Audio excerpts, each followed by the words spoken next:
When we look at our different Riesling sites, I oftentimes talk about a whole body experience. We have our Cashon Glen Vineyard, which is the skeleton. It's the backbone. It helps our wines stand up strong. There's the Gibson Vineyard, which is the flesh. It offers suppleness, fruit, just sort of a delicious quality. And then there's the Morris Vineyard, which I like to call the muscle. Oftentimes, it's a little weightier. There is, in the right years, some good botrytis, which gives it these orange marmalade type flavor profiles. It tends to be one of those things that fills out. So we decided with the 17 Morris Vineyard to skew a little drier than we usually do. It's not a dry wine, but we've done single vineyard Morris, bone dry, really sweet, and this was sort of our middle ground. It's a wine I like, and it has a very different approach to it.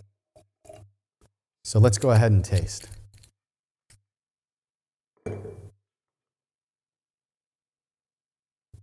It's funny because right next to the vineyard is Glenora and Glenora Road.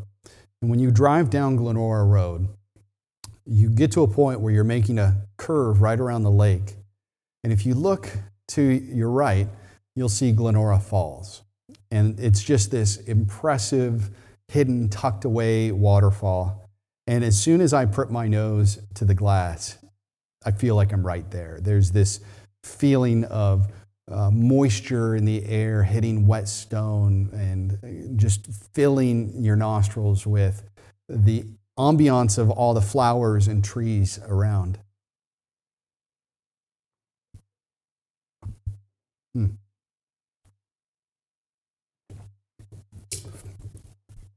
Excellent sugar balance. The acid's dominant, but it's balanced out by the sugar.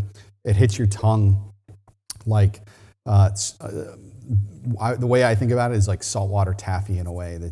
There's the sweetness, it's broad on the palate, but then almost like saltwater taffy meets lemon head, if you're thinking about childhood candy. The nose also offers some nice sort of apricot, some light raspberry.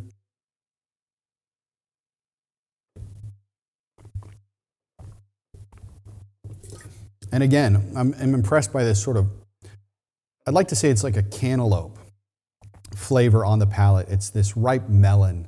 And to me, this wine is just calling out for prosciutto wrapped melon, some goat cheese, finger type hors d'oeuvres, and a picnic with friends and family around.